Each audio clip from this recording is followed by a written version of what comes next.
Hello friends, ఎలా ఉన్నారంతా? చూసారా, ఇది చాలా పెద్దగా ఉన్న ఒక రకమైన చెట్టు.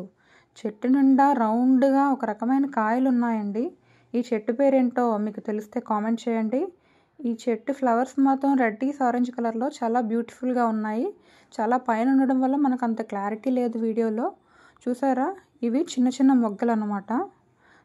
ఈ చెట్టు నిండా కూడా రౌండ్గా ఉన్న ఒక రకమైన కాయలు ఉన్నాయి. కాయ మాత్రం చాలా బరువుగా ఉందండి. ఏముందో ఇంట్లో.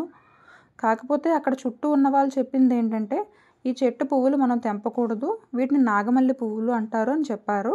ఇవి శివుడికి చాలా ఇష్టమైన పువ్వులట. మేము మొన్న శివాలయానికి వెళ్ళినప్పుడు మాకు ఈ చెట్టు కనిపించింది.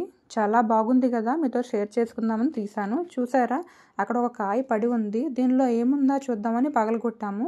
దానిలో ఏదో మట్టి లాంటి దుమ్ము ఉంది తప్ప ఏం లేదు. ఇక్కడ మేకల కాపరి కూడా కనిపిస్తున్నాడు కదా, ఆ మేకలు పాపం అతను కరిచేసాయి. అంటే ఏదో అరటిపండు తింటూ కరిచేసాయిలేండి. ఛానల్ నచ్చితే షేర్ చేయండి, సబ్స్క్రైబ్ చేయండి. ఇలా బ్యూటిఫుల్ వీడియోస్ మీకోసం అందిస్తుంటాం. ఇదిగో చూసారా, వీడు మా మేనల్లుడు. వీడు మేకలతో పాటు వెళ్ళిపోతాను అంటూ గోల్ చేసి మొత్తానికి మేకలను తగిలేశాడు. ఛానల్ని షేర్ చేయండి, సబ్స్క్రైబ్ చేయండి, లైక్ చేయండి. Thank you very much.